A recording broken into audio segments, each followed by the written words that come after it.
This meeting come to order. Today is Tuesday, March 28, 2017. This is a special study session of the Prescott City Council. Roll call, please. Mayor Oberg. Here. Mayor Pro Tem Lamerson. Here. Councilman Blair. Here. Councilman Lozelle. Here. Councilwoman Orr. Here. Councilman Shiska. Here. Councilwoman Wilcox is absent, excused. Thank you. Welcome, everybody, and thanks for coming in today. We got just 3 items on the agenda. The first one will be related to aviation. The second will be on water, and the third will be on legislative update. And we'll allow public comment today on all 3 items. Item A, please. State of Embry-Riddle Aeronautical University address, and I believe Dr. Frank Ayers is here to give a presentation.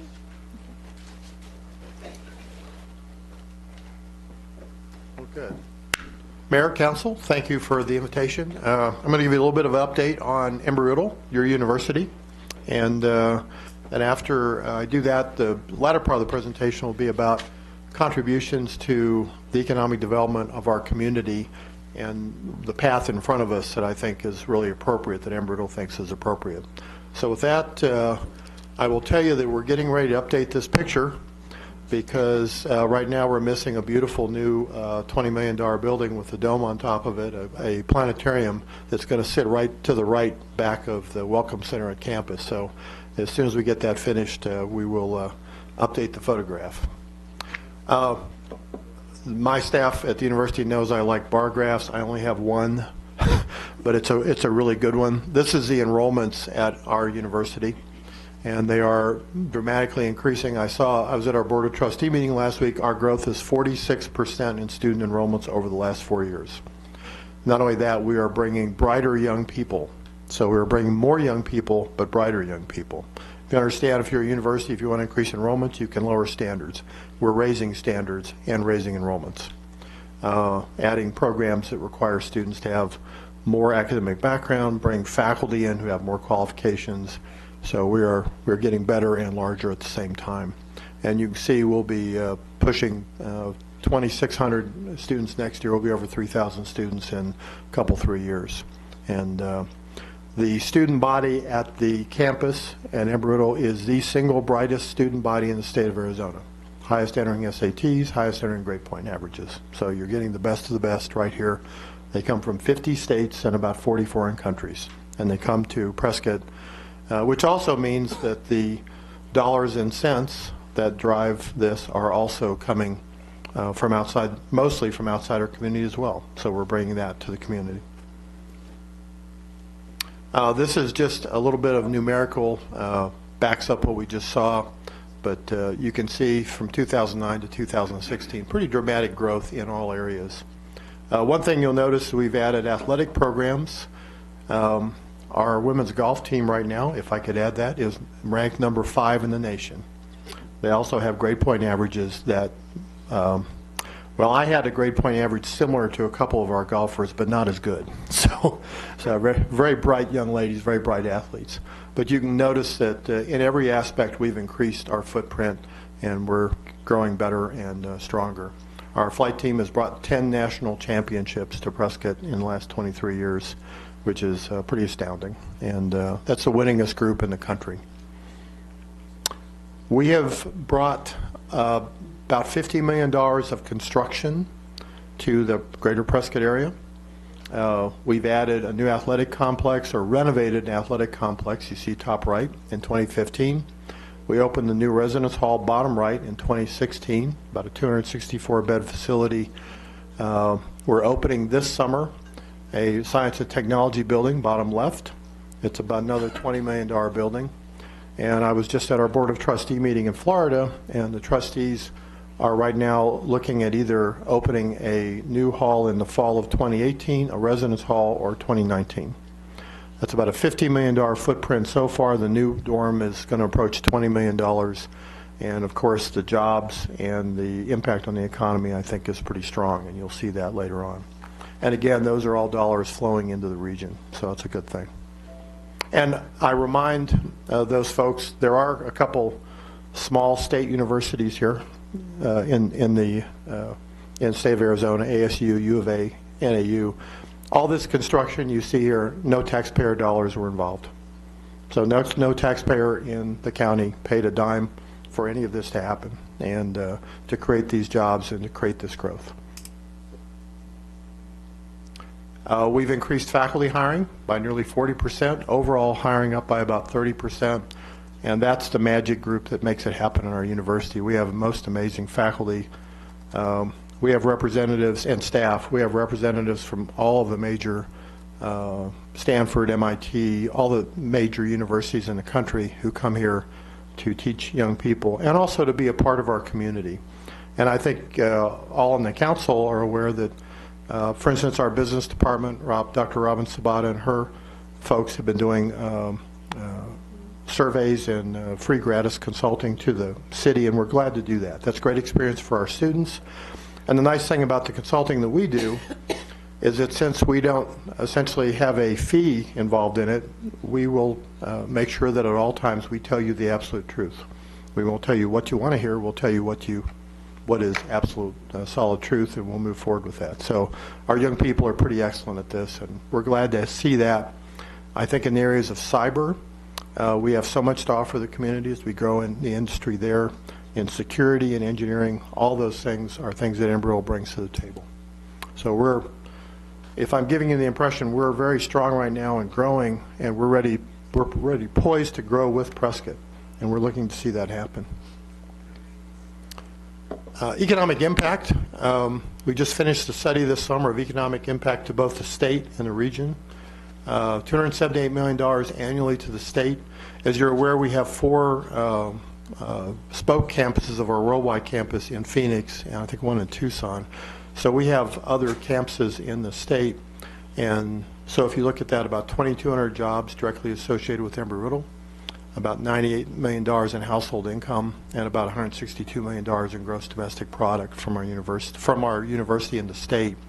In Yavapai County, directly in our neighborhood, $214 million, about 1,500 jobs, and $114 million in gross domestic product. So I think Embry-Riddle makes an impact on the community and the state. And I would tell you that our Board of Trustees, they are very bullish on our future here.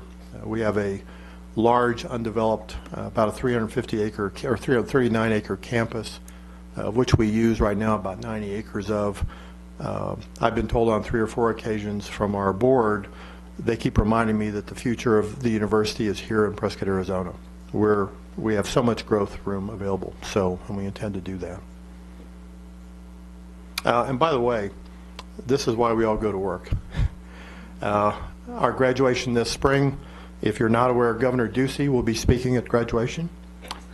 We think that's a great recognition of our university's position in the state, and young people are graduating the largest class in our history and the brightest. So it's a real pleasure. It's also hard to watch them all go across the stage because we know them all so well, and it's kind of an emotional time. I'd also like to tell you we're beginning to be involved in research. We do a tremendous amount of undergraduate research. We have teams building flight test aircraft. We have about 3 different rocket teams. We have a team building an electric land speed record car. We will be putting the university's first satellite into space this summer, CubeSat, and we have another team that's following up with an additional satellite that will go up a couple years from now. All that happening in Prescott, Arizona.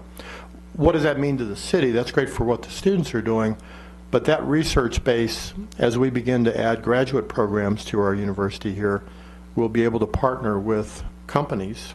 We've already had one company start out of the university in the last 3 years, Swift Radio Planes, which a couple of our students created a corporation here to sell unmanned aerial systems, or drones. I guess it's okay to call them drones now. But we see our future with the university partnering with industry, bringing industries to the city, and using our intellectual power to help grow those things. And we're doing all the things that the industry is demanding right now. All the areas you see represented here are things that are growth industries in our nation right now. The young people on the rocket teams, we just tested our largest rocket engine on campus about a week ago. Just letting you know, we do have a rocket test cell on campus. No one gets hurt. It's all well supervised, but but it's amazing to see the excitement of the young people as they advance our knowledge of how to bring rockets and spacecraft and all these different vehicles together. So pretty amazing. Development of the airport area, I think part of the reason several of us are talking here today is, what's the airport's piece of our future? We see the airport and its surrounds as an amazing growth area for businesses. We think those businesses probably should be businesses that don't require a great deal of water and probably don't require a rail line. But if you look at the kind of high-tech businesses that our universities involved in, especially in terms of computer and software engineering, those kind of engineering firms and other industries associated with aerospace and high technology, they tend to be low footprint industries. So they tend to be friendly to the environment, they tend to be friendly to the area, but they bring dollars from outside of the state, into our community. They leverage the capabilities of Embry-Riddle in terms of providing management, leadership, and engineering. They would leverage the capabilities of our great friends and my good friend Penny Wills at Yavapai College, the CTEC.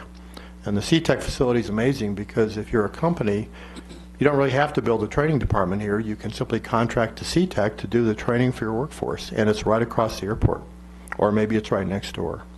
And so we have this great community college experience, workforce training, we have the engineering and leadership education, and we bring it all together at the airport and in the airport surrounds.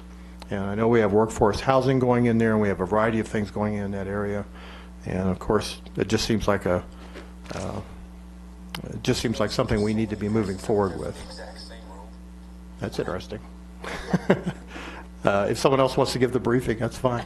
But I'd also share with you, I'm really excited to have participated at the behest of the mayor and the former mayor in some efforts to get our airport growing. And so we're looking forward to the expansion of the runway. And the terminal, while a wonderful historic place, needs to be upgraded too, and it sounds like we're making positive moves to have that happen. We just had a visit by a venture capitalist that Jim Robb, who's seated behind me here, brought in. And one of the issues there was, can we get up to the San Jose and the San Francisco area on a regular basis? And when you look at the work we're doing in cybersecurity and electronics and all that, being connected to the San Jose and the San Francisco area is huge. So we're excited about that. And I think in the end, what to do for our community, if I were to give an opinion, the part of our community that's probably missing are those 25 to 45-year-old working professionals with families who go to school, who support their churches, who if you look at the purchasing demographics, people like me are past the purchasing demographic. But the 25 to 50-somethings are the ones who spend all their time in the stores and purchase and generate sales tax and all those things. And so, and for our university, it's an opportunity to retain young people in this community. And I've shared with the group before, that's one of the big challenges here. We graduate these amazing young people, and after they graduate, they leave because they can't get a job here. And we'd like them, they like it here. They like living in Prescott, Arizona, and some would like to stay here and make families and make a future. So if we can help them do that, all the better. And I think that's probably, by the way, this group on the bottom, that's one of our rocket teams. We have one team that's trying to get into space in the next 2 years. That's, I think, 360,000 feet. And two others that are looking at different records. Again, they do this away from the city. I'm just letting you know that. They go to Aquila and they go to Southern California, so not to worry. But look at the looks on their faces. That's the future of our country right there, and they're excited and they're smart and they're just a heck of a great group to be around. So, and one other thing I would share before I close, in the fall, we've had now for the last 4 years, we've had our October West. We have a limited air show that we do. Last year we partnered with the AOPA to do that. I would like to ask that the city look at this kind of thing, because I think if we can do a tech fair once a year in association with our October West and that air show, a high-tech fair to bring companies to the community, During that October West, we have our career fair. We bring 85 to 100 companies to the community. Boeing, Lockheed, Rockwell, Google, you name it. And they come here to recruit our students. But they can come here and do a lot more. They can come here and learn about our community. They can learn about what's available. And along the way, they can see a great air show, and they can be around this community. And maybe if they fall in love with it like all of us have, maybe they'll locate a business here. So we have the beginnings of the connections we need to do a little magic here and bring these kind of industries to the greater Prescott area. And that's it. That's a beautiful campus. But again, I'll update this picture in about, by the way, the latest building, the STEM building, will be finished the end of June. It'll be open for the fall. We will have a planetarium that'll be open to the public here in town, and we'll be planning on doing planetarium shows about once a week, multimedia shows. It also does IMAX, so we'll be bringing that sort of thing to the community as well. And with that, I give my formal presentation. I'll entertain any questions you might have. Questions, comments from the council? Well, I would just like to say thank you for all you do. It's just amazing, Embry-Riddle, and I'm really looking forward to the planetarium and seeing what that will do, and working with Jim Robb with the incubator and other conferences or things that we might be able to bring in. And you do have an amazing staff and phenomenal students, young adults. Yeah. I get to call them kids. I know you do. That's because I'm so old, though. So that's because I'm so old. It's wonderful. Thank you. Well, it's a pleasure. And our goal is to be a vital part of this community. And I hope we are. You know, Frank, you did mention about students actually coming back here, wanting to live here. They've gone out, they've started a professional life. What are the chances of those students coming back, bringing a piece of the company they work for back here to Prescott? Well, they're very high if the environment is correct. And so we were laughing. We had a gentleman here yesterday and his wife, who's a grad of our engineering program from 20 years ago. And so she came back to campus and the city and was just astounded. It was so different. If we can back that so different and so much better up with opportunity, so that they can bring that business back here. We have plenty of grads who want to live here. We already have grads who are relocating back to the area now, and we have actually some who are looking to locate businesses here. So when you say opportunity, what do you mean? Well, they have to have an environment. It's a competitive environment. When you go to locate a business someplace, I'll share with you, our university started in Daytona Beach, Florida as a university back in 1966. 50 cities in Florida competed for the Daytona Beach campus of Embry-Riddle. That kind of environment is what businesses see today. When they go out and look to, when Elon Musk wants to put a battery plant in, he's got 6 cities who want to put it in. Yeah. So you have to be a competitive place, and you have to, we have a wonderful community, but how do we make ourselves distinctive to a Rockwell or a Lockheed or a Boeing to put in a facility here? And I leave that to you, but I think we need to have a group that's together, and I'm glad to be a part of that group, that identifies what those companies' needs are and then begin to provide that. It's hard sometimes to look at providing a benefit and saying, well, I'm just giving people something. But 5 years later, they give it all back in spades. I mean, and I would tell you that your father-in-law, John Olson, had the vision to be one of the folks who helped our first president, Jack Hunt, decide to put Embry-Riddle here. Well, I think it's not a bad investment. Yeah. I mean, I think Embry-Riddle's not been a bad investment. And John is just such a great friend. And so sad again, the service yesterday, you saw so many people there. Remembering John, but he had a clear vision of what was good for Prescott, and Embry-Riddle was good for Prescott, and I think it probably has been good for Prescott. I hope it has. And so I think those are the kind of things we have to do. We have to invest up front to get in down the road. Thank you. Steve, way back here, just one other thing with what Dr. Ayers is saying is from the technologies and the technology transfer that can come out of Embry-Riddle, such as the cybersecurity, which is obviously going to be probably a $1 trillion industry. What Embry-Riddle is doing is so advanced and right on the mark, and they are, I'm going to toot Dr. Arisol in here for a second, but really the first college of cybersecurity and intelligence in the United States is what they created. Out of that, if you look at the companies around the world that can be anything from HP to IBM, this cybersecurity, not only for our own government, but for companies, is a tremendous major issue.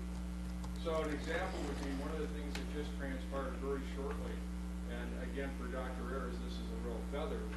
Amazon came to Embry-Riddle, and it's called the SOC. It's a Strategic Operations Center for Security.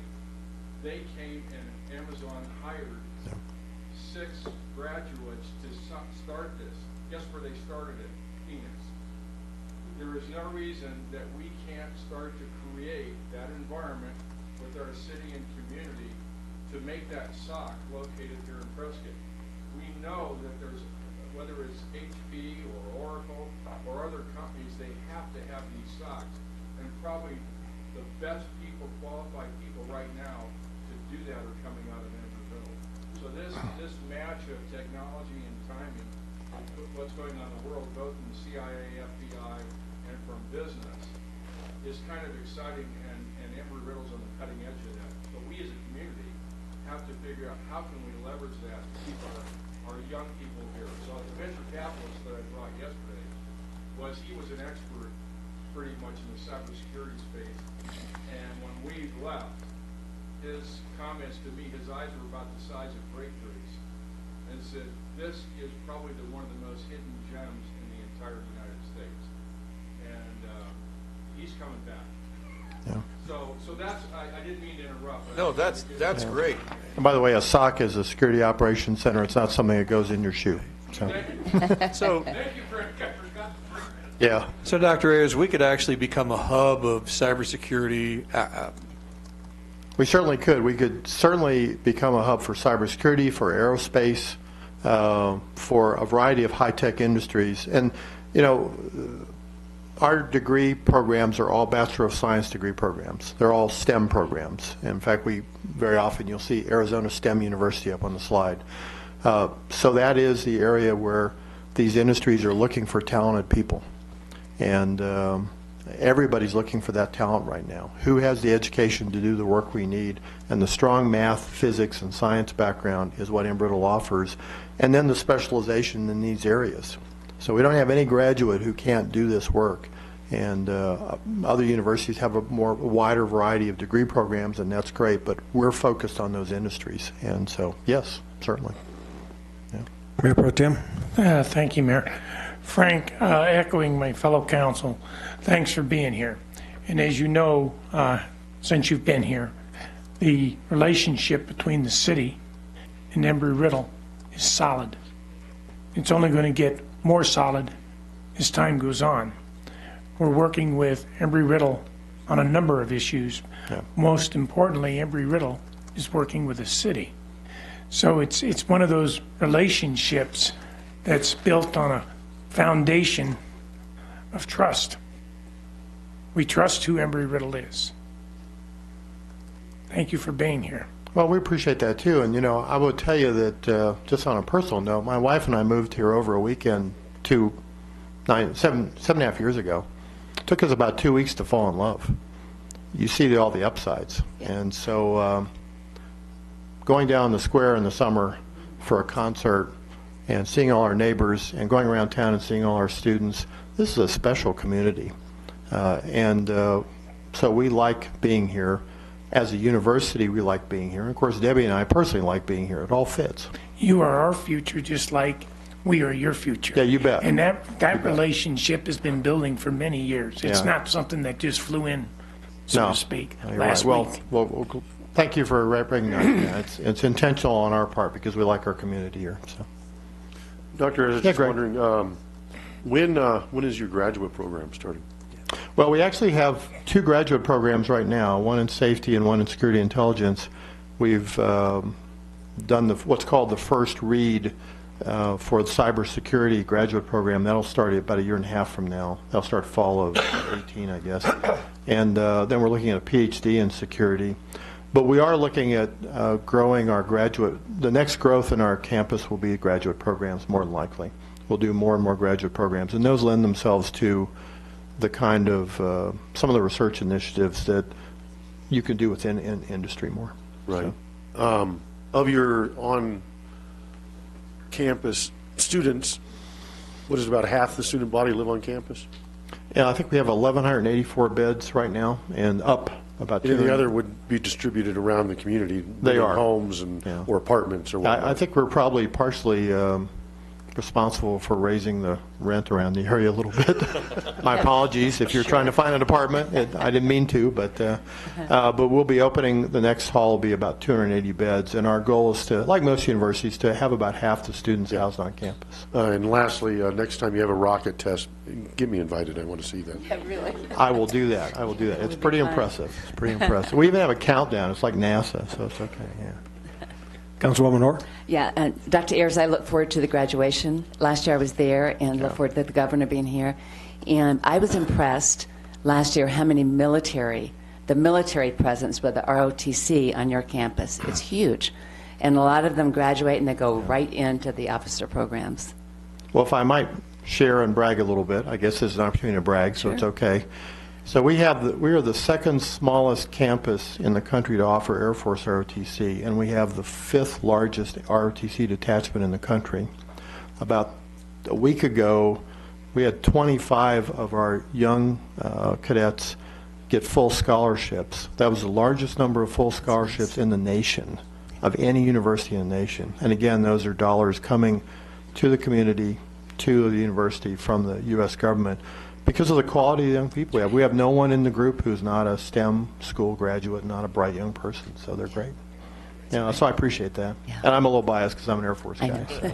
But we have an amazing Army ROTC. I've got to say it for the mayor. We have amazing Army ROTC as well, and for my Army ROTC gang. But our Army ROTC was named, our Air Force ROTC was named the best in the nation this year. Army ROTC was named the best in the Western region this year. So their excellence is a habit we've kind of gotten into everywhere. We don't use the word average at Embry-Riddle. Average is for other people. We use excellence. So.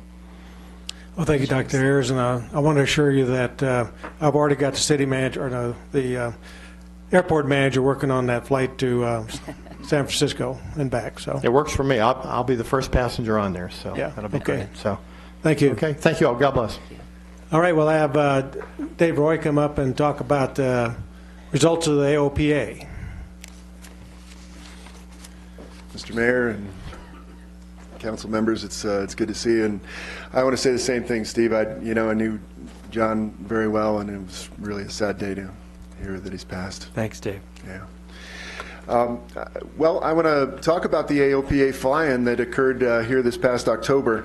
It started back in March of 2016 when I worked with the airport staff, and John and his crew were just fantastic. We put together a proposal to, I guess I pushed the arrow on here. We submitted a proposal to get AOPA out here for a fly-in. And as you can see here on the slide, there were 6,300 attendees for the Saturday events, and on Friday we had a Barnstormer event with approximately 1,700. There were over 600 aircraft that flew in, and we had about 200 aircraft owners that camped under the stars at our beautiful airport. Here's a view from Melissa Andrzejewski's aircraft. Melissa is an Embry-Riddle alum, and Dr. Ayers just spoke eloquently about the value of Embry-Riddle. I want to also brag a bit. My wife is the registrar there, and my kids are both alums. So, but this view shows some of the spread of the airport and really the event itself. I have a little, I don't know if this can play a video. I think it needs to hit the, there you go, just click anywhere, I think, in there. I wasn't expecting it. There it is. Maybe one more time. Anyway, this is an aerial shot of the event while it was going on. This was taken from a helicopter, and this wasn't even during the peak of the event itself. This video just runs for a moment, but it shows you the expanse of the of the event. And here's the Embry-Riddle display here on the ramp. And I really have to give a big thanks to Dr. Ayers and his team and for all their support that Embry-Riddle provided. Not only did they bring out aircraft and their display, they had students and volunteers. They, of course, provided the air show, which was just phenomenal, and we really enjoyed that. It coincided with their homecoming events, and their homecoming event, if you haven't been to that before, the Oktoberfest is just an amazing event, and would encourage everyone to try and stop in again this year. Again, another view from above. This was a regional jet, a Canadair regional jet that Embry-Riddle brought in. You can see some of the crowd that was there to look at the air show, and many of the students, when the aircraft were going by, would all look up in the skies as they do around here. It was really a phenomenal show. If you missed it, and I did see a number of the council members, Mr. Mayor, Mayor Pro Tem. I saw you all there, and I really appreciate your support. Councilman Shishka, really appreciate y'all coming out for this. Another view here is one of the over 200 campers that camped right on the field, and the event on Friday night was a Barnstormers party. We had a country band in and a dance. It was well attended. And then the next morning on Saturday was the Rusty Pilots seminar.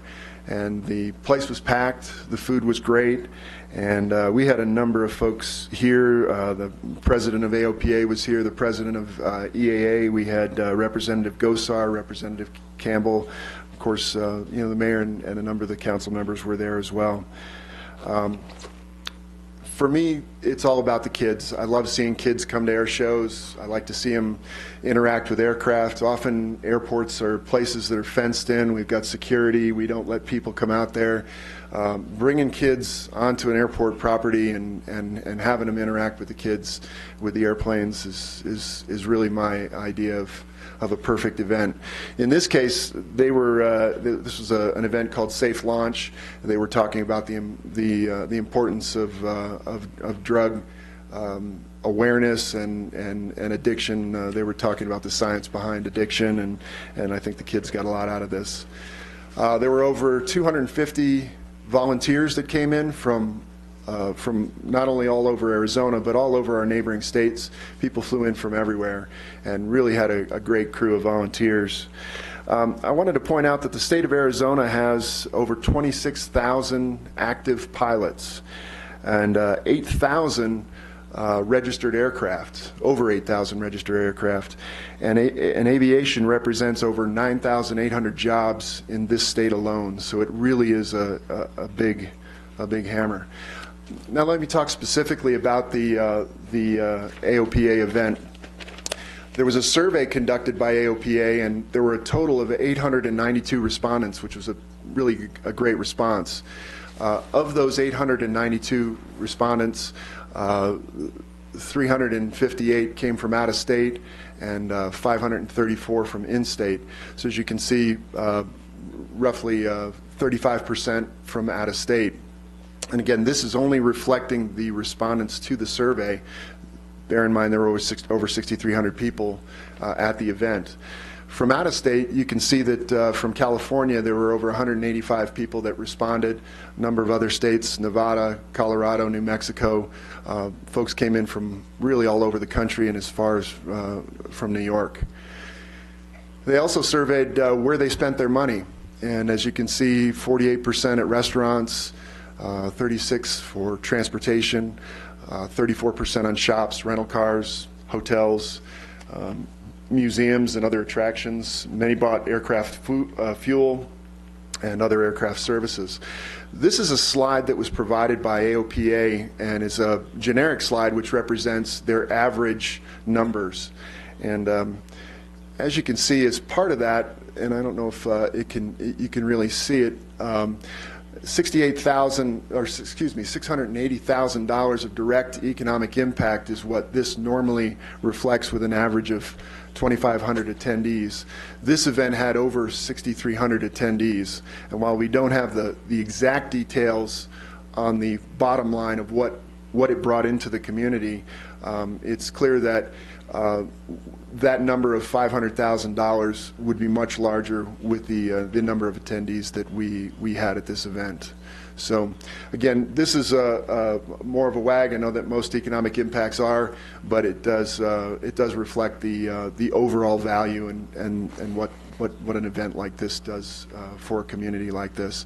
And again, I can't emphasize enough the importance of the partnership between AOPA and Embry-Riddle, and how much the Embry-Riddle team contributed to this particular event, and really I hope that they can do something again as spectacular this year. And Michelle Day is in the audience here. She's the Director of Alumni Relations for the campus here. She and her team really did a phenomenal job. So again, my appreciation to everyone at Embry-Riddle and to the airport for their support on this event. So that's what I have. Any questions or comments from the council? Just one. When you coming back? Well, we're going to have to work hard to bring them back, and they cycle around the country, typically 4 regions every year. They are talking about supporting smaller events, and I'm hoping we can take advantage of that in the future. But they know that we're very anxious to have them back, and I also should say that this was their largest. They've been doing this now for over 4 years, and this was their largest event ever. And they were really impressed with the Prescott community. So that was the general consensus of everybody. They loved coming and absolutely loved the hospitality it of and John's staff and yeah. Embry-Riddle and absolutely, and yes, and John's on the phone with AOPA pretty regularly. So I think if he and Jesse have anything to do with it, they'll be back for sure. So thanks. Yeah. Yeah, we had a little rain Friday night, but it cleared up on Saturday. It really turned into a beautiful weekend. Yeah. It really did. We lucked out. And I know the vendors indicated it was one of the best shows they'd ever been to. Yeah. So. Yeah, very true. Oh yeah, and also worth noting is that Katie Pribble, who is an Embry-Riddle graduate, she's the executive vice president of AOPA and an Embry-Riddle grad, my old student assistant actually. So I'm an '88 grad. I worked there for about 20 years, and when I was in the safety office, she was my student assistant. Katie is an amazing gal, one of the outstanding alumni that Embry-Riddle has put forward. So. Okay, thank you, Dave. Thank you. And we got one more quick presentation from Tom Giuliani on the FBO. How quick? Oh, 10 do you? All right, we'll zoom through this. So, hi, I'm Tom Giuliani, General Manager, Legend Aviation. Legend Aviation is an FBO, the only FBO out at the airport, and we provide complete services for aviation and aircraft, for the pilots, for the passengers. We have a concierge desk for all our guests that arrive. We have a passenger lounge. We have a pilot lounge. We have meeting space, crew rest area, a flight planning office, and we provide catering.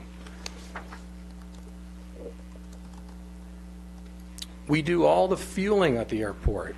We have a large fuel farm with large tanks, 80,000-gallon total capacity. We have over $1 million worth of equipment for doing refueling and handling of aircraft. We dispense over 700,000 gallons total of fuel every year. We're experts at towing and marshaling aircraft. We handle Embry-Riddle's fueling for their whole fleet, as well as the other flight schools and all the private. There's about, 260 aircraft based at the airport, roughly? We provide aircraft maintenance. We're not just a service center. We're a full maintenance facility. We do airframe repairs. We do inspections. We do modifications, installations. We're also an avionics shop. We're a certified avionics repair station. We're a We're a vendor for all of the major brands of avionics. An example would be you take a 1960s era aircraft panel, and now we can take you to this. Same aircraft, $150,000 later, and you're state of the art.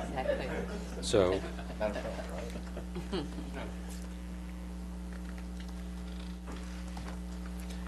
besides avionics, the engine shop.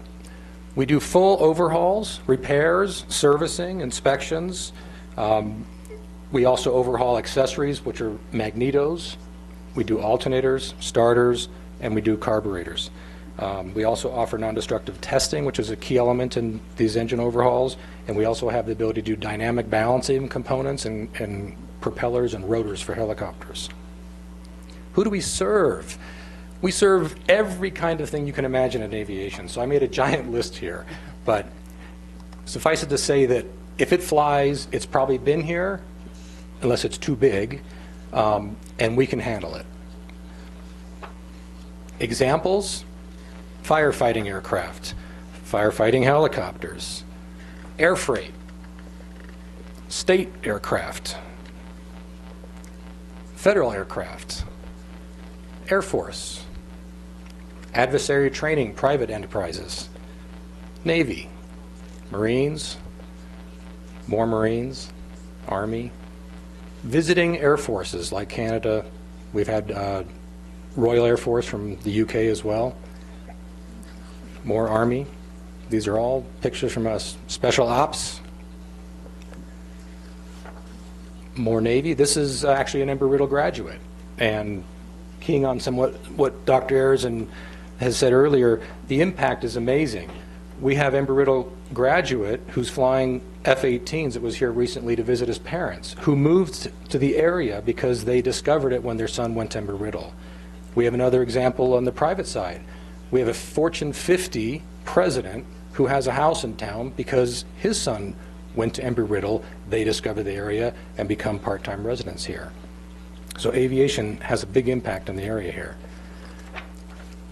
More stuff, interesting stuff. We handle VIPs. This is a presidential campaign detail we did, which was a lot of coordinating with Secret Service. This is McDonnell Douglas Helicopters, did flight testing here for high altitude and high density altitude testing on a new platform. We get vintage aircraft. This is from our open house 2 years ago. We get visiting warbirds of all kinds. And of course, more recently, we had aluminum overcast, which is the EAA's B-17. Amazing turnout for that event. And I mean, it was just striking, the thousands of people that showed up for that. So Legend is a vibrant small business. We have about 25 full-time employees and several part-time. We provide about $500,000 of direct revenue every 5 years to the city. We're a gateway to this city. So many people show up here for the first time on an airplane, and they are the movers and shakers. They're the people who are going to have a big impact in the future. Legend is a part of the economic engine that is this region and is this city. So I'm going to talk about business aviation, because one facet of aviation that has a huge impact in our community is business aviation. It's something that's not well observed unless you're out at the airport all the time like I am. Business aviation creates, or is responsible for over 1 million jobs in this country, from servicing, like what we do at the FBO, to repairs, to staff, to pilots and avionics and everything. Business aviation generates over $200 billion of economic impact in this country every year. And we can have a part of that. We have a business park that we would love to have more and more aerospace and aviation-based businesses in. Business aviation uses an airplane as a tool. It enhances productivity and efficiencies. In fact, its nickname is the airplane is a time machine, because it saves so much time, and time is money. Small airports and small towns really benefit from having a good airport with all the features and all the facilities that are needed by the business aviation community. 80% of the flights go into small towns and airports. It's a critical aspect. Business aviation is a lifeline for our communities. We can't exist without it. We don't think about how our packages come and go. We don't think about how do the ballots get here for an election. How do we get someone who's sick and needs critical care at a hospital that can't do the job here locally? They get flown. All this stuff happens in the air. Business airplanes can reach 5,000 airports. The airlines reach 500. We always think about the big guys, but really business aviation is the small business that's using airplanes. And they go from small town headquarters to other small cities and towns and small airports to get their business done. So I'm going to give you 4 quick examples of case studies in business aviation, all that come through here, through Prescott and who we handle at Legend. Ken Foote, owner of Footwork, he's a pilot. He uses his airplane here as a business tool. His time machine takes him to his office at his locations in northern Arizona and often down to Phoenix because he has meetings with ADOT all the time. He can't waste the time on the 17 corridor and get delayed. So his airplane is a super essential tool of business for him. So this is on the small side and very common. This is what most business aviation is. Jim Chamberlain, we've all seen him here in this room many times, developing right here and around the airport. He flies out of Scottsdale up here usually 2 or 3 times a week. He's a pilot himself. He has several aircraft. His airplane is an essential business tool to get his work done. And his airplane works with another pilot while he's up here working. He'll go and get teams of other people to come up and have meetings here and then take them back, whether it's other consultants or attorneys or whatever it could be. That airplane is always flying and moving so he can get business done. Very common.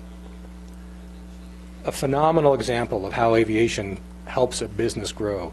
Retinal Consultants of Arizona do retinal surgery. They're out of Scottsdale. They started with 1 office. They now have 33 offices in Arizona. They use 2 of these King Airs, and they have several sets of pilots that fly their teams of nurses and doctors and assistants to go all the screening and then come do the surgeries. There is no way they could get to 33 locations in the state with their team. And small communities like ours can't support that many surgeons with such a specialty. We don't have enough patients to keep them busy every day, but certainly they can come here once a week, and that's what they do. They'll do up to 130 surgeries in a day, and that plane lands at 6:30 in the morning, and they leave at 6:30 at night. Imagine finishing 12 hours of surgery and then having to drive back to Phoenix. It can't happen. So the big boys, the big box stores, the big retailers, the Dillards and the Costcos fly aircraft like this, Gulfstream G650s. These are $80 million aircraft, and they're very nice, luxurious machines, no doubt. But these are serious business tools because they have meetings on board. They'll land here, for example. We have their rental cars already on the tarmac, and they get right off, get in the cars, and they'll go into town and have a meeting for 1 hour and come right back and go on to the next town. Dillards, for example, will hit 4 cities in a day. They start in Scottsdale, they'll fly here, Kingman, Flagstaff, Kingman, down to the river, and then back in 1 day. And that means that the key principals can get back home to Little Rock on the same day. So again, a time machine. They need to have the services we provide. They wouldn't operate in here. They wouldn't have built their store if they couldn't get here in their plane. That's one of the considerations when business comes looking at a community, and what they offer is, can I operate my aircraft? It's an essential business tool. Oh, wrong direction. MBAA has a program called No Plane, No Gain. And it's obvious. I mean, if we don't have the aircraft coming in, we're not going to get the businesses in here. Businesses can't do business with other businesses. They can't get their parts out. They can't get their critical repair parts in to keep their factory going. So to summarize, business aviation at our airport is an economic engine. It's so critical. Our airport is a thriving business community. We're just one corner of the airfield, but you see what Embry-Riddle's flight line and Guidance and Universal and all the other shops and even Ruger. It's a thriving community, but it's out of sight, so it's a little bit out of mind. But don't forget, this is where things are really happening. We're cutting edge. the essential infrastructure that is our airport is something that we have to protect. We don't have a port or a river. We don't have an interstate. There's no more railroad through town. The only way in and out for a serious business is by airplane. If we don't grow this airport to match what business wants and needs and the community needs, we're going to be really, really caught in a corner, and we'll never get out of it. It really is the key to long-term growth. So investing in this airport is investing in our future. It's a bargain. I know that the airport costs a lot of money, but there is no municipality that has an airport that doesn't spend a lot of money for it. I think we probably get, I don't know what the multipliers are, we don't have the data, but you know, just our 25 full-time employees and then the multiplier for every dollar they spend on the community, on their homes and groceries and shopping and entertainment and everything else is huge. And we're a small company on the field, nothing like Embry-Riddle or the others. What's the multiplier for these business people that come into town? Huge. You know, I know we're collecting some good data on expenditures and we'll get some better measurements of that going forward, but we need to consider that the next big thing that happens in this town is going to happen by someone who flies in here and it discovers how awesome we are and the potential we have. Anyhow, thank you. Any questions? Questions, comments? Just one, Mayor. A couple of years ago, I toured your facility there. Charlie and Arm and I did. Yeah. And very impressive. Cleanest workshop I've ever seen in my entire life. But no, And my hat's worn out, and so is yours, so we need new hats, right? Well, Yeah, my hat is come in worn and out. visit. Yeah. I invite thank everyone you. who hasn't been to come visit. Absolutely, it is thank you impressive. for being here, and you run a good operation. Well, thank you. We appreciate it. I have a question for you. Yeah. The new terminal that we've been working on, how would that work in tandem with Legend? Well, we do aircraft handling for the airline, so we would tow. We have what's called GPUs, which gives ground power to the aircraft while they're on the ground. We would fuel the aircraft, so we do what's called LAV services, which is not a pretty job, but it has to be done. So we provide all these essential services that airlines depend on from ground crew suppliers like us. So a new terminal wouldn't be in competition with your FBO? No, we welcome it. We love it. And, you know, we sell the fuel, we pump the fuel, so, and of course the city gets, you know, their flowage fee from that as well. So the more we grow and the more we fly and the more fuel that is consumed, the more revenue the airport gets. So it's a win-win. But yeah, we don't see that as competition at all. Thank you. We were kind of, in a sense, like the private terminal in a way for, you know, non-scheduled service. So charters, business aircraft, recreational aircraft, flight students. So we're a nice destination. What about the restaurant? I know that when you opened up, you had a restaurant in there. Is that something that you're The Mustang considering? Cafe is still there. It's still Okay. a full certified restaurant. And we do our catering out of there, and we do special events. Yes, we were open the first 2 years. To the but- public, yeah. To the public. Yeah. But we didn't have enough traffic to sustain that. So part of the issue was long ago, we couldn't get a sign out at the highway to let people know where we were. It's kind of a bit convoluted to get in there, so signage was critical. I think we're going to be ready soon when we get a perimeter road built over to Embry-Riddle side and the tower side and the business park side, because right now to go down Larry Caldwell and get on 89A, it takes too long to get to our cafe. So unfortunately, and the same goes for Susie's, to go all the way around takes your half-hour lunch hour, so you have no time to eat. So when we get this perimeter road built, then we can actually get that traffic and flow. It also helped with the business development too at the business park, because people get off their jets and go, "Where's your business park?" Well, you kind of got to go here and there. So we can, you know, having a direct route is natural. There's security and there's, you know, rescue and firefighting benefits to having that perimeter road. We'll get that. I mean, it's part of, you know, going forward with the master plan. So what you're saying is that possibly in the future, the restaurant could be opened up? we have every intention to open it as soon as we can make it work, and we think it'll be sooner than later. Excellent, thank you.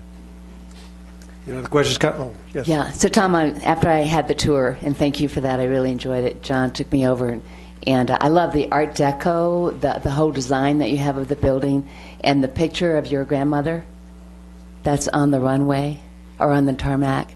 one of some of the very first aircraft that arrived here. And yes, my It was grandmother, really something. as a young person, was one of the very first people to fly, because Yeah. she was so persistent to push her way to the front. And then So here you are enthusiastic. back in Prescott, so glad you came back to Prescott.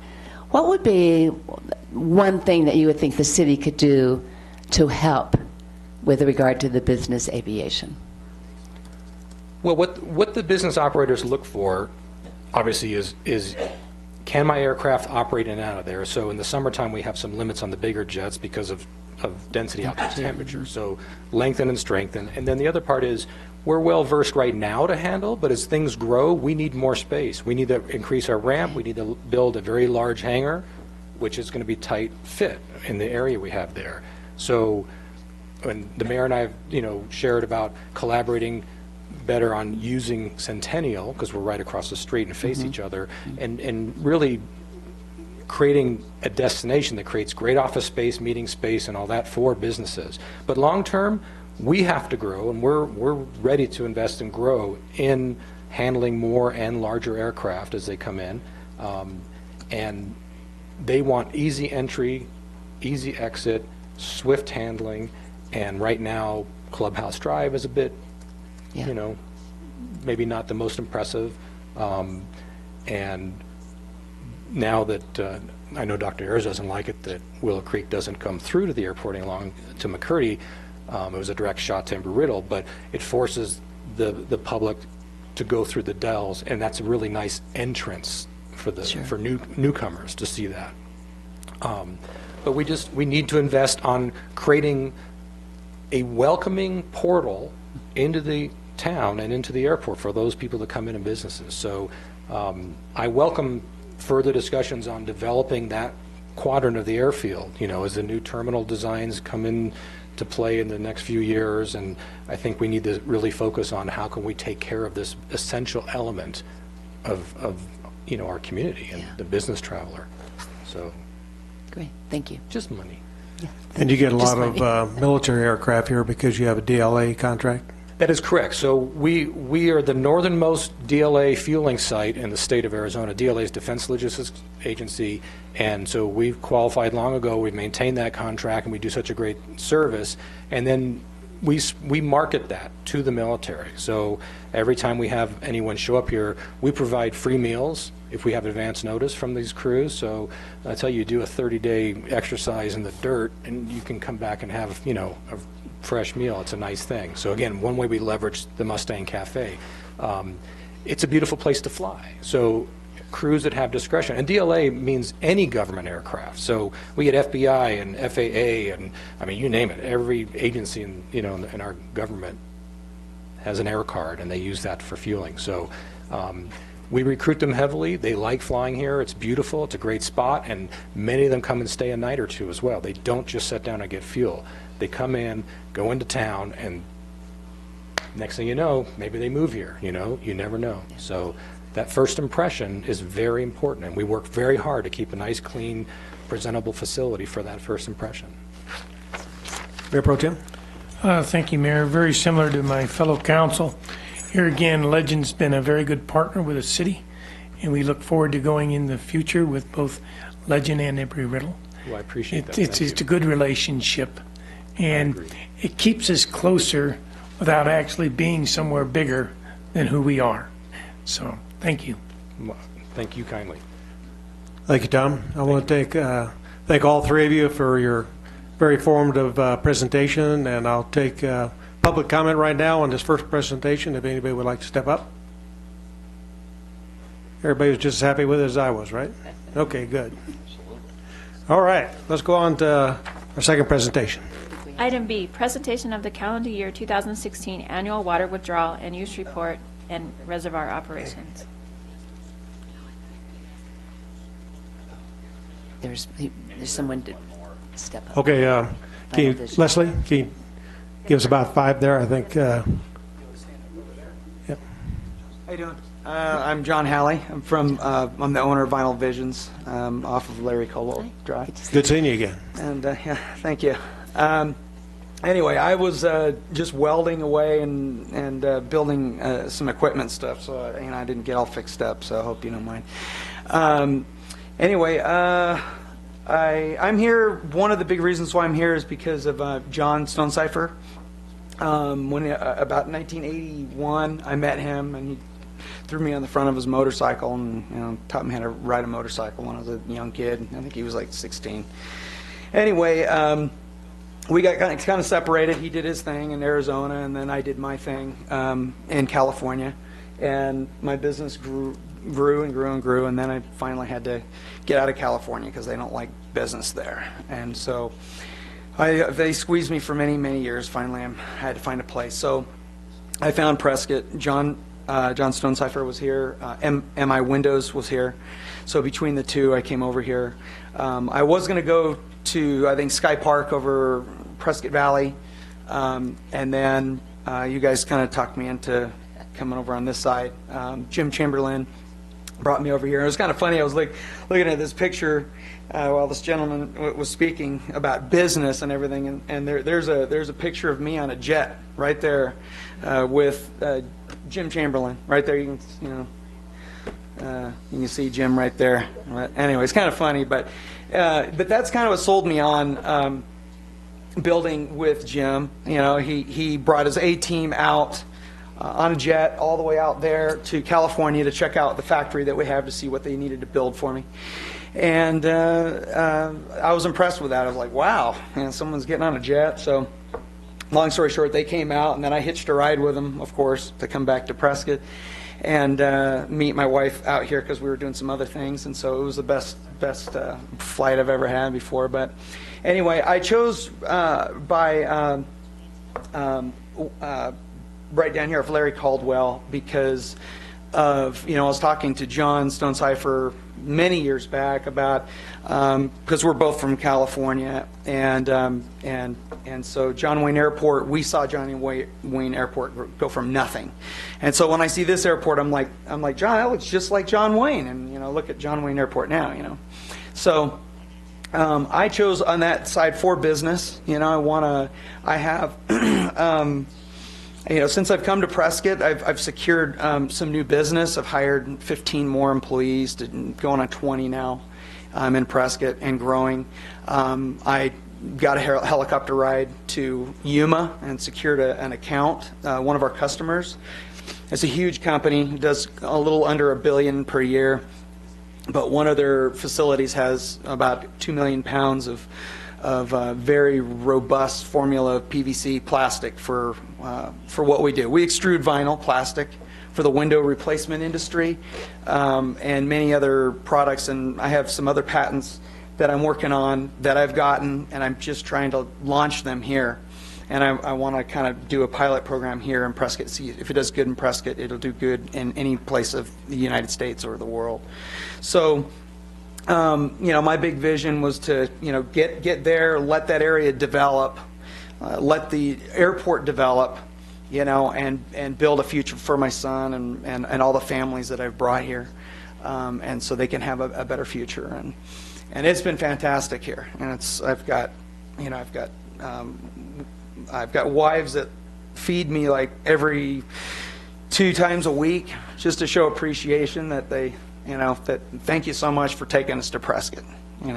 So that means a lot. So, that's about it. I want to launch that next business, and I did have visions of being able to, just like the time machine, that's real. And this next business, I'll have to go all over the United States and go fast. So I was thinking, man, wouldn't it be great if I had my own hangar?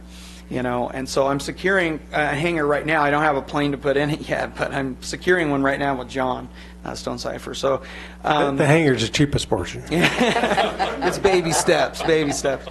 So anyway, I actually could use some space for some other things. My building's 50,000 square feet. It's already full. We're having to go vertical now, and I'm hoping I can squeeze another year out of that building. And then I'm already designing the second building that'll be another 40 or 50,000 square feet. We've bought the land next to it, and so So, I have high aspirations. If I get halfway there, it should be pretty big. Yeah. But yeah, definitely would be awesome to be able to transport all over, and I'll be able to attract really good talent. It's pretty easy. This place is awesome. It sells itself pretty well. But like right now, I'm trying to get a new employee right now. He's about $195,000 a year. And he's in Washington, and he works for companies that do $400 million to $800 million a year, and he's been the vice president of one of those, the $400 million one. And so, not that the airport would seal the deal, but it would be really cool if he could fly in, to here, not Phoenix, and ride a bus all the way up here.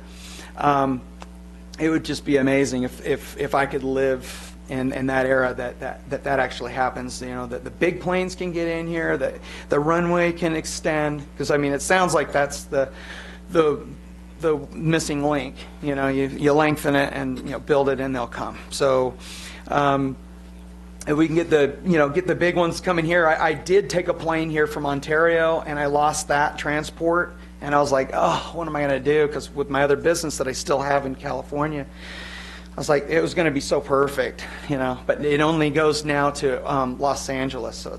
So I've been working with John to just get me a small plane and get me going back and forth, because it's too hard to sometimes I need to physically go to our other place. I try and do the FaceTime as much as I can, but sometimes I physically just need to go there and look inside and see what problems they're having. And the airplane would be great. A commercial one would be even better, because I don't know, bigger the better, right? Safer or whatever. So anyway, I'll talk your ears off all day long. So well, thanks for your input. I think everybody found that very interesting. We're glad you're here, and we hope we can continue to support you in the future. Okay. So, Mayor, I have a quick question. Sure. So, John, how does your family like it here? How are the kids liking it?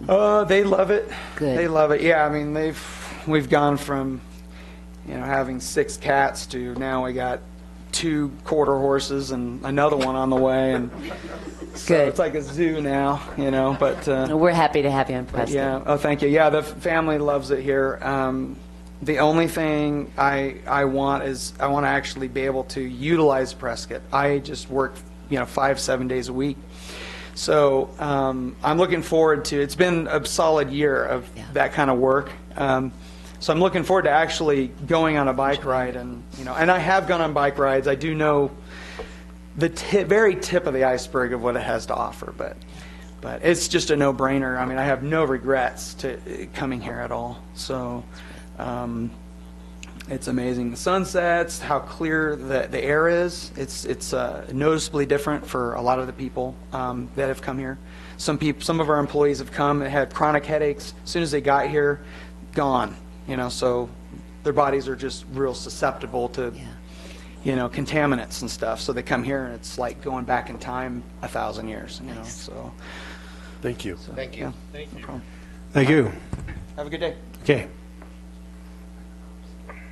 Okay, next.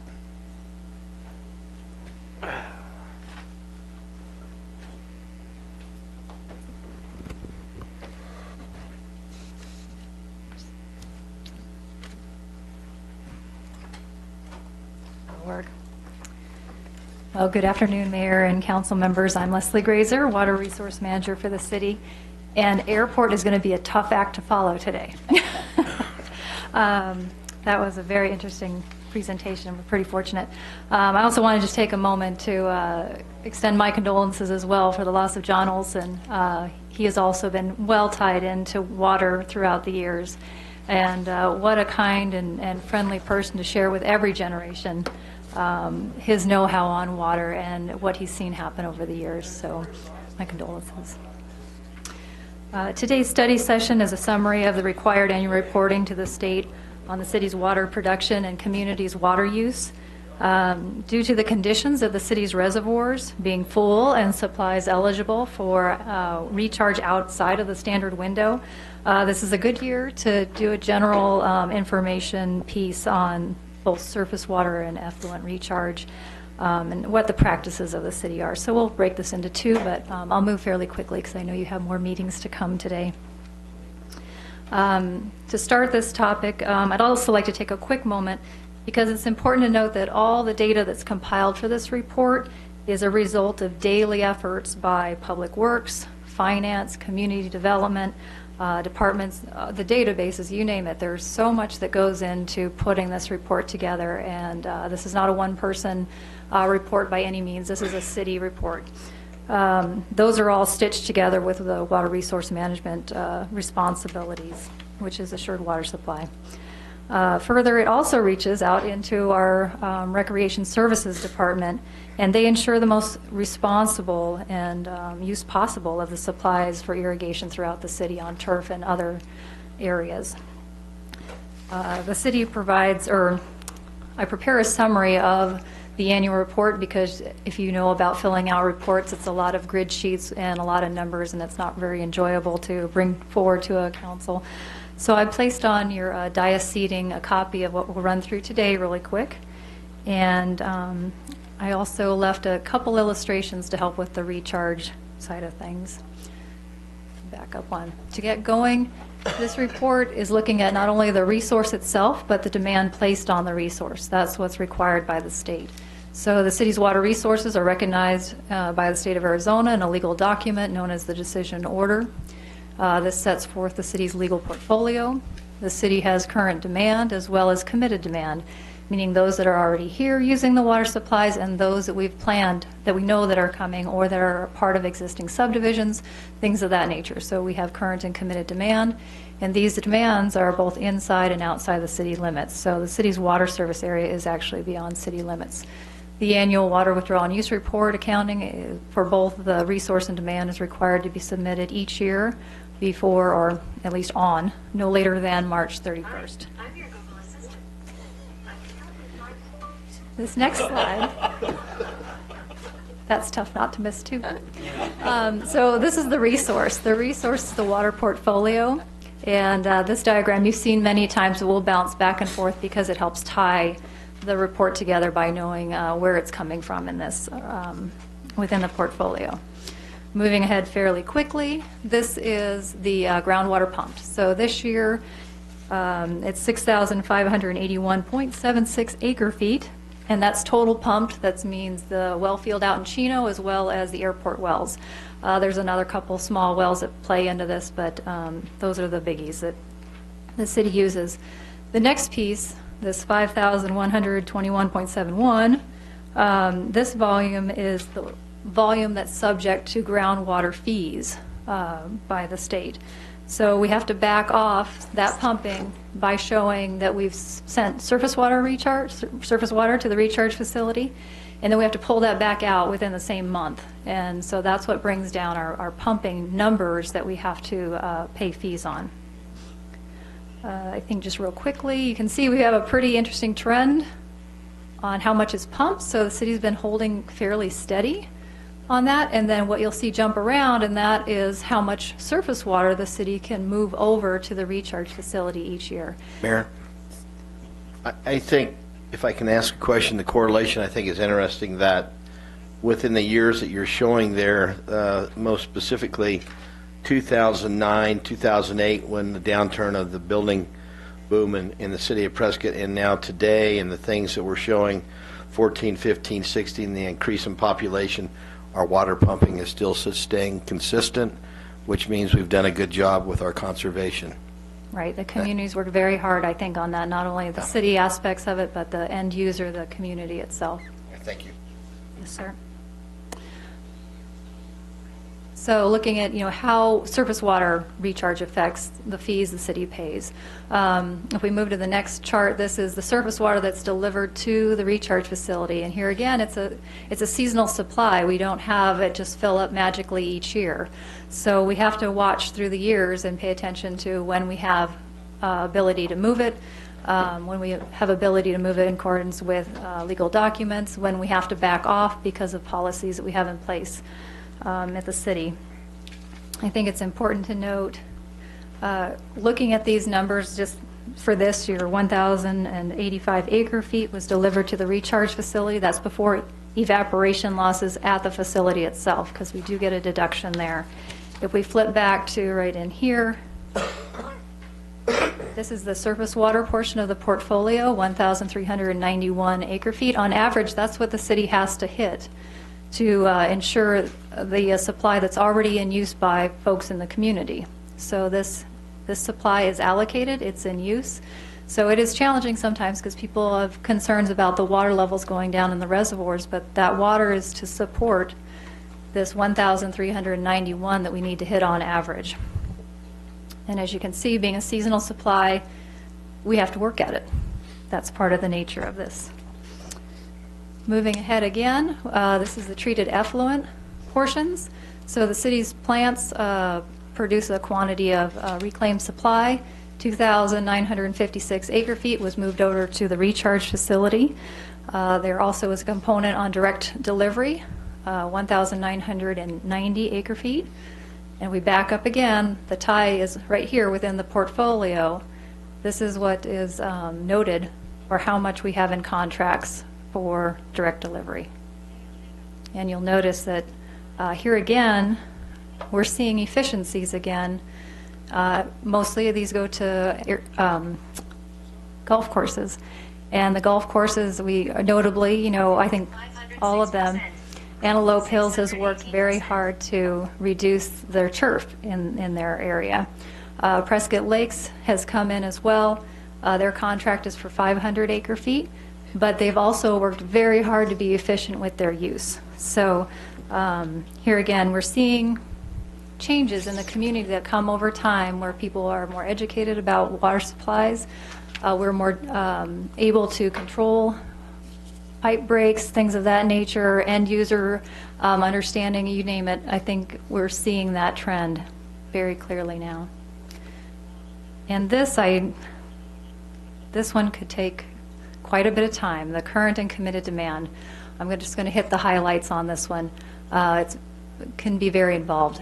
Current demand from 2000 to 2016 on average for the city is about 7,000 acre-feet.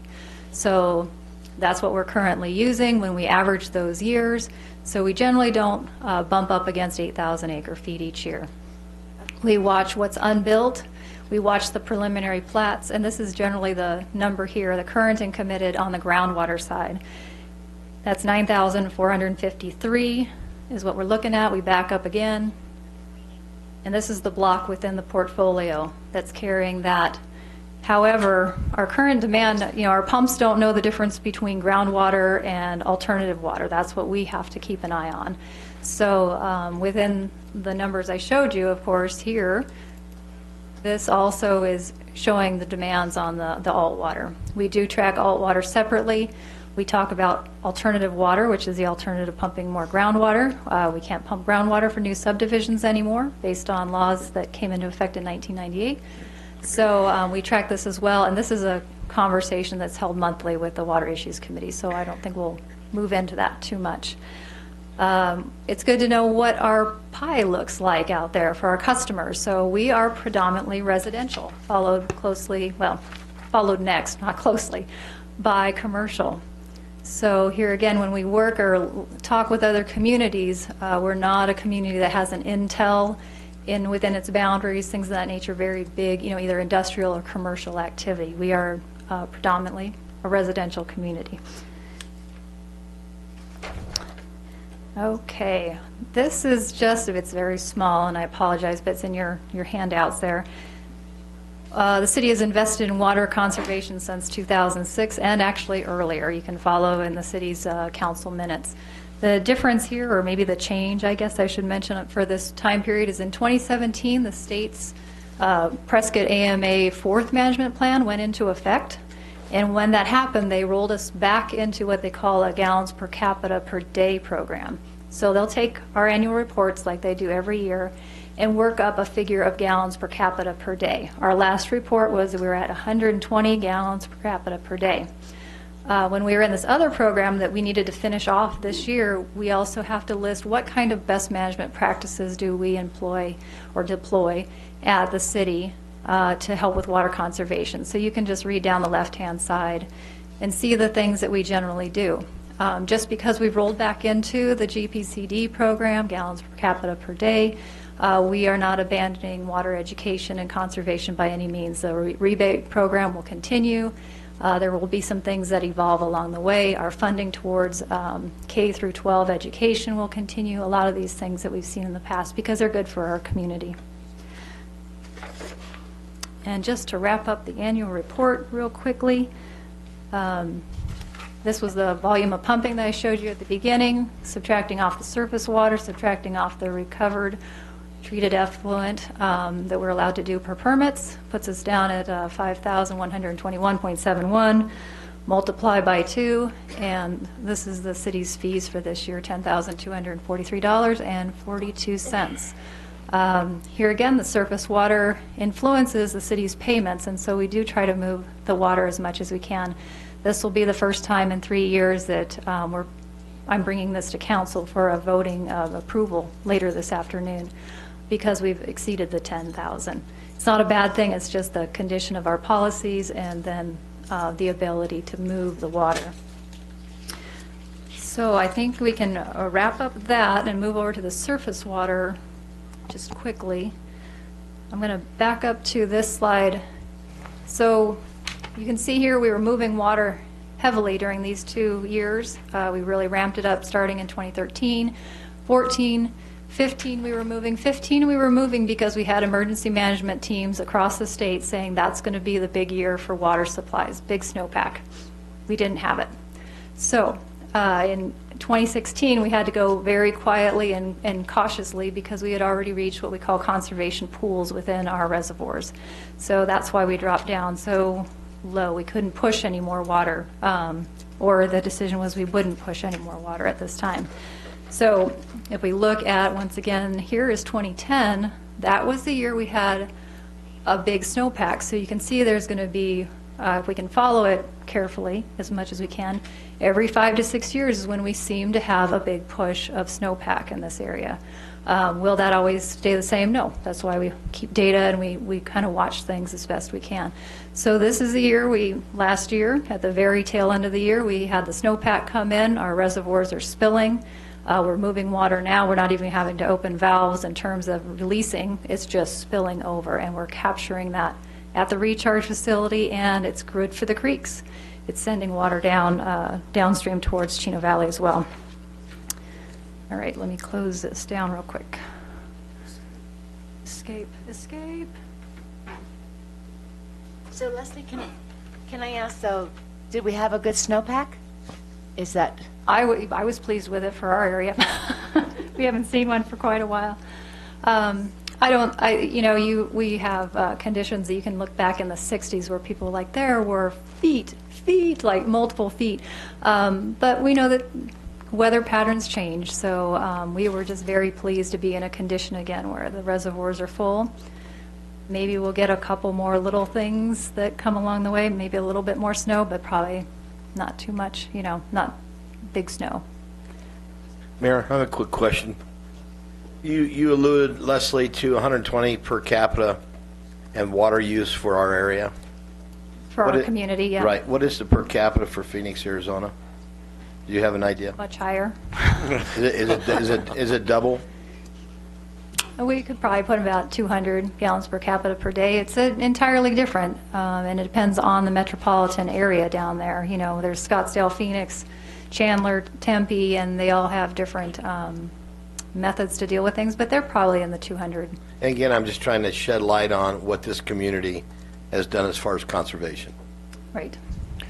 Yeah, Leslie, people always focus in on how much water we've pumped out of the ground or how much we've taken from surface water supplies. But what they don't think of is how much we're putting back through our sewer system. And so what percentage from what we pump versus what we send back to our plants, what percentage is that? Based on the city's water and wastewater modeling reports, about 65% return flows. 65%? Mm-hmm. On average, once again. Some consumers will return more and others will return less. So it's not like it's disappearing into thin air. It's going back into the system for recharge or for effluent. Yes, sir. And it's important because that's the new mode of operation in the state, is that you have to recharge and recover, and try to recycle that supply over and over. Thank you. I want to jump on that real quick. Yes, sir. So you're saying we charge 65%. Out of that 65, the other 35, how much is that as outdoor lost irrigation watering? I don't think I have a breakdown for you. So we know that 65% generally returns to the plant. From the plant, within the plant, there's going to be losses. Then once we move it over to the recharge facility, there's going to be some more losses for evaporation. But, we could assume that, 35%, 30, somewhere in there, could be outdoor watering use. You have to kind of look at it by what month you're in. We have a bell curve that happens where it peaks in the summertime, but on the edges, the winter months, it's obviously less because we're not running as much water for irrigation outside. Again, I bring that up because I think what this community has done with our water and sewer abilities to be able to do piping and do those types of things, which is not always a warm and fuzzy thing to do in a community. We've had aggressive policies and plans to replace sewer lines and creek beds and all those types of things, and that's why I believe our numbers are up higher than they were in the past. So basically what I'm seeing is about a 5% maybe loss within our system before it gets to the plant. Okay, and we look at other things that are required by the state. So we have a potable water loss. We can't exceed 10%, and the city's never, in the time that I've seen, in the records that I can see, ever exceeded 10%. This year we're going to run about 7% losses from pumping to catching which customers are using it, and then maybe some unmetered uses that we just don't have. So I appreciate that. Again, it's the efficiency I keep trying to point out, because I think from all levels, this community over the last 10 years has worked hard to change that and to take as much water as we can back to our facilities, and also not as pumping as much water, being, conservative people in our community, and I think that's important. Thank you. Sir. So we're going to run through, we ready to move? We'll just run through this as quickly as I can. So this is where we get to the illustrations to understand how water moves briefly, Recharge 101. This is the 89 right through here, and the 89A out this direction, Willow Lake, Watson Lake. So we take supplies and they're released open channel until they get to a point where they go into a pipe. Same thing with the Willow side. It's open channel until it goes into a pipe, and then from there it's piped to the recharge facility out near the airport. This is Sundog down here, and this is the airport facility. And I should note that this is not to scale, nor is it perfectly located because of paper space. But this is piped all the way out from Sundog, and airport is piped as well right into the facility.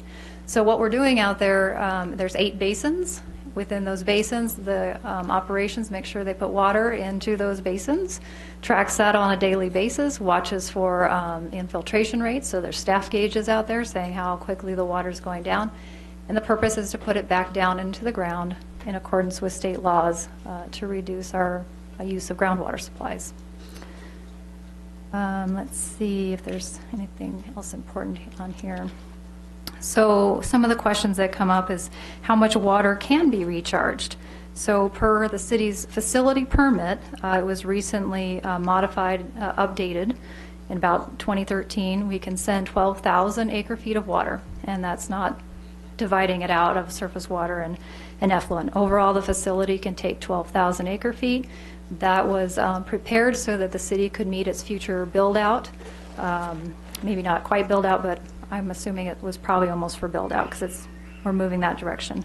Per the Severn transfer, when the city purchased Watson and Willow Lakes, the city has the right to divert 3,861 acre-feet. So that is measured at the point that the surface water makes it into the facility, metering there. If we keep kind of walking this number down a little bit, per the city's decision order, as I showed you a little bit earlier, 1,391 acre-feet is how much is needed to support water use that's already in play at this point, or that's in a contract that we know they're looking to build. And then from there, well, let's just back it off right there. So the overall goal is generally to make sure that we move 1,391 acre-feet. If we can move more, we can move up to 3,861. And doing this is important because some years we're going to be able to move more and some years we're going to have to move less, but we want to hit the average. The window for moving surface water supplies is April 1st through November 30th. We're in a unique situation right now where because we were spilling and Phoenix was spilling at Granite Reef Dam, that lifts some of the requirements on the stipulation and order for when we can move. If you remember, we bought the lakes from the irrigation company. Those were intended for irrigation purposes, and the window for irrigation was April through the end of November, basically. We assumed that. And so if we want to move water, we have to move it in that window unless we have conditions like we have this year. So in, I believe it was early February, SRP contacted us and said, we're spilling, and we all agreed that we were moving water. And so we had a follow-up from them a couple weeks ago, and they said, looks like there's another storm coming. We're still spilling. Go ahead and keep recharging until April 1st, and then that starts our window again.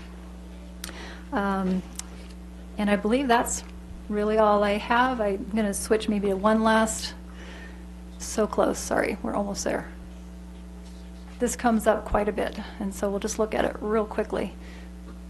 The last piece is the conservation pools. So the community asks, why are the water levels going down? Why are you, how far do you take them down? So this is just to show you that within the city's planning, we look at only moving 9.5 feet of water, basically. Bringing that pool down by, bringing from the spill level, let's back this up real slowly. Spill level, we only take it down 9.5 feet. That's the conservation pool on Watson. On Willow, we only take it down 6.5 feet. And then we usually buffer that a little bit because we know there's going to be evaporation losses. So, we don't try to just run it all the way to 6.5 feet below or 9.5 feet below. We give it a little cushion, because we know it's going to happen. We know that the community values these water bodies for recreation as well. And now Leslie, I'm really done. If I could add on to that, because that's one of the after traffic questions from citizens. One is the why we drain the lakes, and if we go on the record, the lakes, if I am understanding this right, this is what I tell them. The lakes were purchased primarily for water, with a secondary of recreation. Correct? The bond was, if we read the bond language that the voters agreed to, it was for water supply and recreation. I'm sorry, say that again? Water supply and recreation. And recreation, okay. And that included not just the water body, it's the lands around it Right. as well. So we have lots of hiking, birding, all sorts of things that go along with recreation. Thank you. Yeah. Mayor Pro Tem. Thank you, Mayor and Leslie. Not to elaborate a whole bunch on it, but you can contractual agreements with ADWR and SRP. We only retain X amount of water in those two bodies of water reservoirs. I can't remember the exact numbers, but we have a contractual agreement that we won't carry more water than what we agreed to. Am I correct? Yes, sir. There are surface water laws about how much you can keep in your reservoirs, and our documents firmly state that Watson can only have 4,600 acre-feet on it and can continuously refill. Willow is 5,980 acre-feet that it can impound. Thank you. So that gives you another answer there, Craig. At times, we need to let the water go. It's just that simple. We have a contractual agreement. Any other questions, comments from the council? Any from the public? Okay, thank you. Thank you. We'll go to our last item. Item C, legislative update.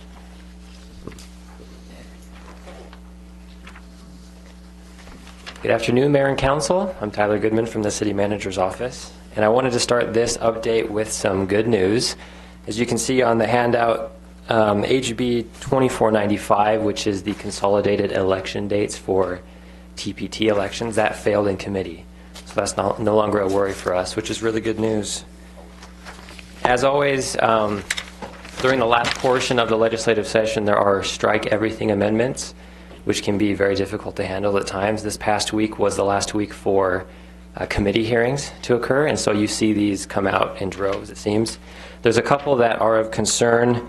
HB 2419 has to do with city and county occupational licenses, and the first worry we had was, will this affect sober living home licensing?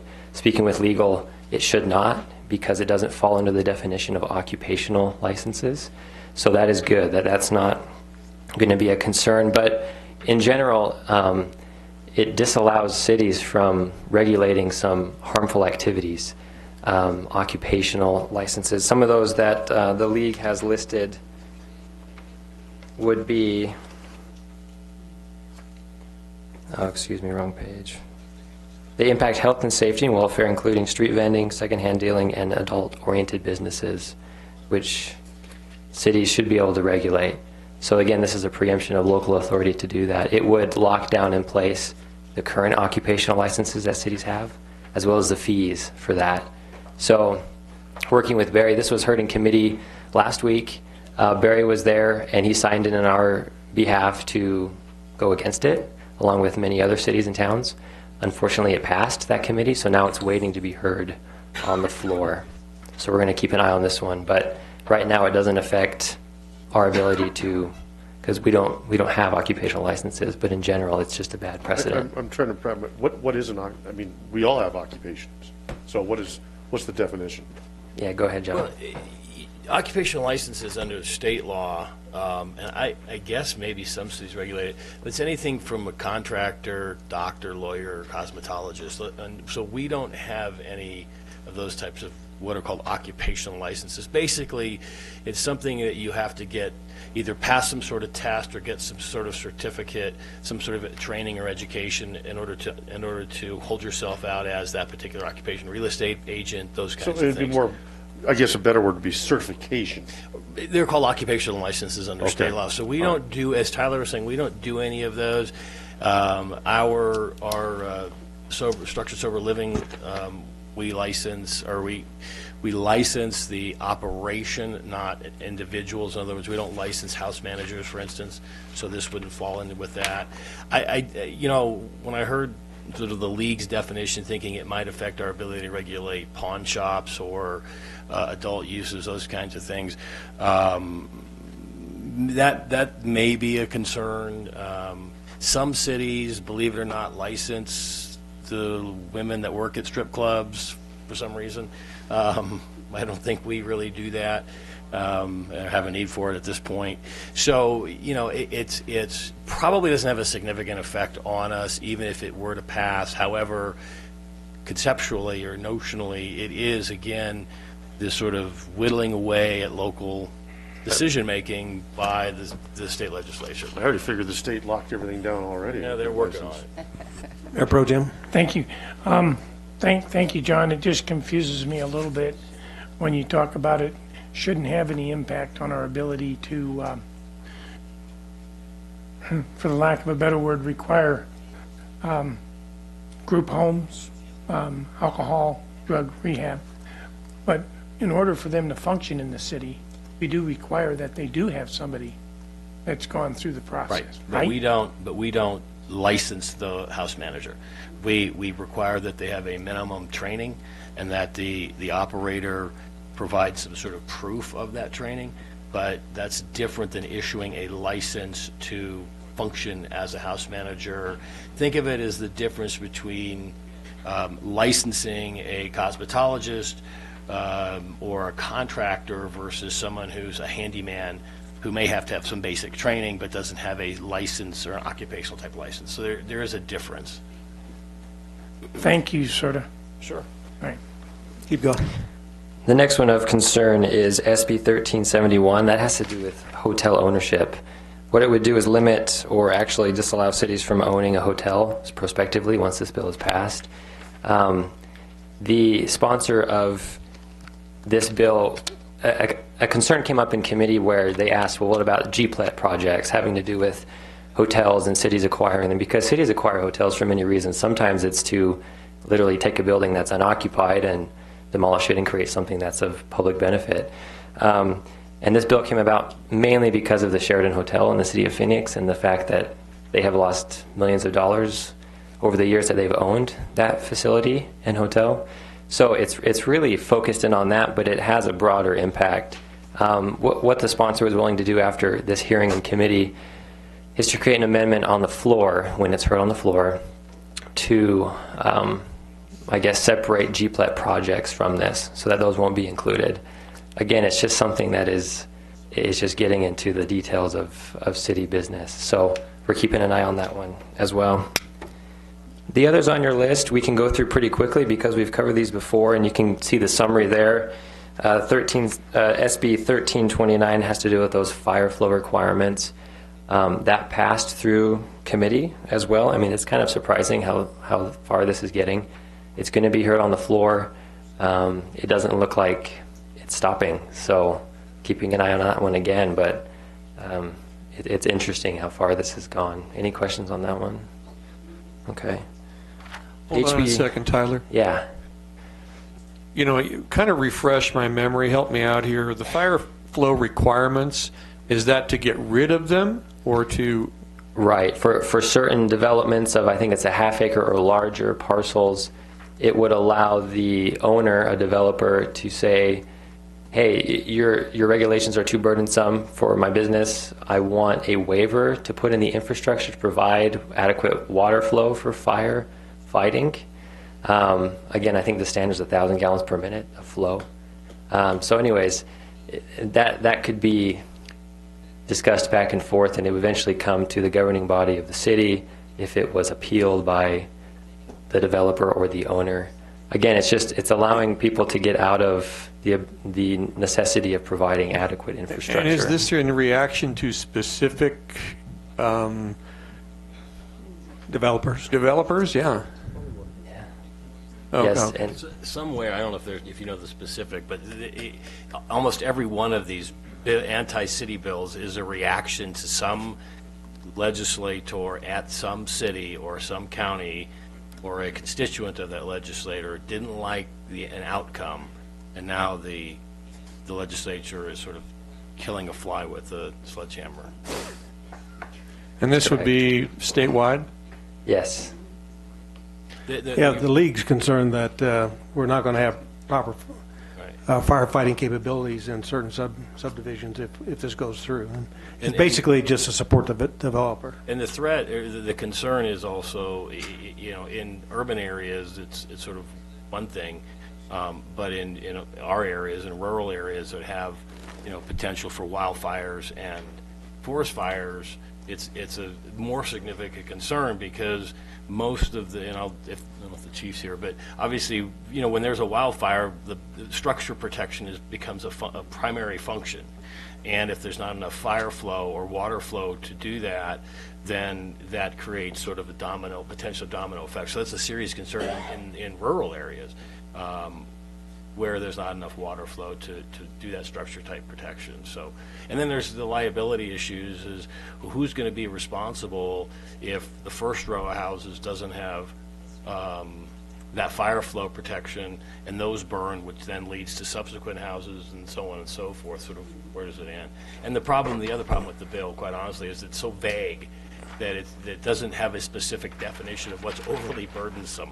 It just says if the developer thinks it's overly burdensome, they can ask for a waiver, and then it goes through a process. And what does Barry feel the future of this legislation is? It seems to be going. The fact that it's made it this far is pretty telling that it's probably not stopping, especially because that amendment, what John was mentioning, that waiver and the process of appealing and whatnot, that was an amendment to the bill. The bill was actually much worse prior to that. It's still poor policy. So it doesn't seem to be stopping, probably because of that amendment that was made. John, is this one of these bills that you would, if it passes, again, it flies in the face of a constitutional city like we do with the charter, and the fact that they're putting the liability on the city of Prescott because of a law that is stimulated by the state. And I'll use Granite Dells as a new subdivision that's out there that provides water flows to the first row of houses, but not to the rest of the subdivision, and all of a sudden there's a catastrophic fire. Who's held liable for that? Well, and that's one of the challenges that exists with this type of bill is what are, you know, it's not real clear as to what conditions we can impose if someone requests this waiver to not meet the strict standard or meet some sort of lesser standard. What is that developer going to agree? What can we make that developer agree to do in terms of indemnities or waiving claims on behalf of the subsequent homeowners whose house burns down because there isn't a fire flow, and it could happen 10 years later when that developer may be long gone. Well, so I think there are some workarounds for us in particular. In other words, if we have, you know, what we would consider major developments. I think by way of development agreements and infrastructure agreements, we can simply not, for instance, if somebody's looking for a rezoning, we could impose these conditions as a function of rezoning and not let them waive or not rezone. So would that supersede the state law? Well, again, this bill would allow a developer, for most part a developer, in theory I guess it could be an individual property owner, to ask for the waiver, and it would go through an analysis as to why is it too burdensome to create the infrastructure to provide the fire flow, and that would go, I think, to a staff level review, and then it would be appealable to the city council, and I guess presumably from there to the court. But it would be the burden would be on the requestor to show why it's overly burdensome to that development. So we would not have to rewrite our city code? No, it's not an automatic waiver. It's a sort of a right to request a waiver, and then it would go through sort of a process where we could make a decision. But again, if we're talking in sort of, if you look in the recent history, our bigger subdivisions have all been a rezoning of one form or another, and so as part of that rezoning, we can impose a lot more conditions on the developer by way of a development agreement, for instance. So these will be done. That would work around this. These will be done during the preliminary plat or the final planning process. Early on in the infrastructure process, and so where it maybe have some effect would be individual, onesie, twosie, half acre, or sort of lot split type deals that are more out in the rural areas. But again, one of the big questions that sort of to me is unanswered is well, what kind of, if we were to agree to the waiver, what kind of conditions could we impose, like getting a waiver back that would be recorded and run with the land to say, if your house burns down, too bad, because you can't sue us because we couldn't put out the fire, or something to that effect. So I think that the fire chiefs are opposed to it as well. Yeah, Denny's shaking his head over there, so Chief Denny. Most sort of thoughtful people are against it, but then the legislature is for it, so what does that tell you? That's true. Okay. All right. The next one, HB 2477, that's the civil asset forfeiture one that Chief Black and I spoke about the last update. This one did pass through its committee and is also awaiting floor action. The following two have to do with the firefighters' workers' comp, the one with cardiac disease and the other with cancer. Those have both passed through their committee and are also awaiting floor action. And SB 1063, which has to do with the PSPRS risk pooling for Tier 3 and prospectively, that passed its committee and is also waiting to be heard on the floor. So there should be some good movement on that. Any word, Tyler, on what that looks like? Do they have the votes, do you think? I believe they do. Yeah, this is widely accepted as, yeah. This shouldn't have any problem. Mayor Pro Tem. Thank you. I wanted to go back to the HB 2410, just questioning, when you say it's passed out of the Senate committee and it's waiting on the floor, blah, blah, blah,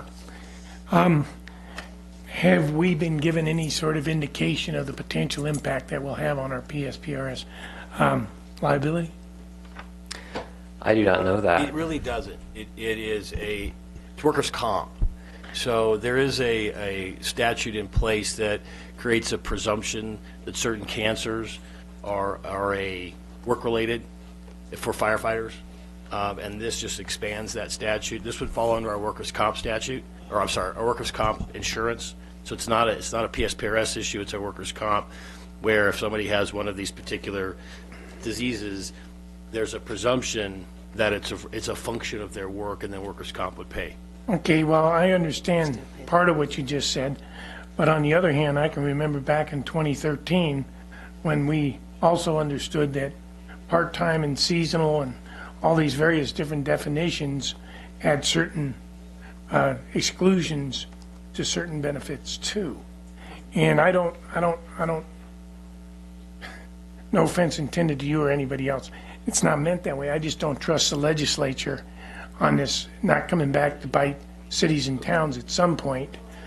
with some sort of a liability against. Mayor Pro Tem, I think it could bite the city with worker comp premiums going forward. If you expand the diseases that are covered by workers' comp, we're all going to pay more for workers' comp. All right, well, see, that's part of, it's cause and effect consequence that doesn't get expanded to where, as we sit here, you know, we go down to Primrose, you know, happy as a clam that, oh no, this isn't going to have any effect on us. Well, that's not true. Sure, it's going to have an effect. Okay. And I understand, Tyler, they have the votes for that, you think? They or do. think it can be stopped? No. I think they do have the votes for it. Yes. We'll keep an eye on it. And last but not least, the governor's budget, which is the Arizona Board of Regents proposal. Again, I touched on this lightly the last time. What it does is it captures the transaction privilege tax paid by the state universities and allows them to keep it before it goes through the revenue shared formula. I do have some updated numbers on the impact of this for cities and towns. It looks like it would reduce the shared revenue funds by about $2.5 million from cities and towns and $4 million from counties in just the first year alone. And over the life of a 30-year bond, for example, that they could use with this funding, it's estimated to be in excess of $143 million from cities and towns and $232 million from the counties. It's just bad precedent. It's taking away that funding prior to it getting into the shared revenue formula and distributed.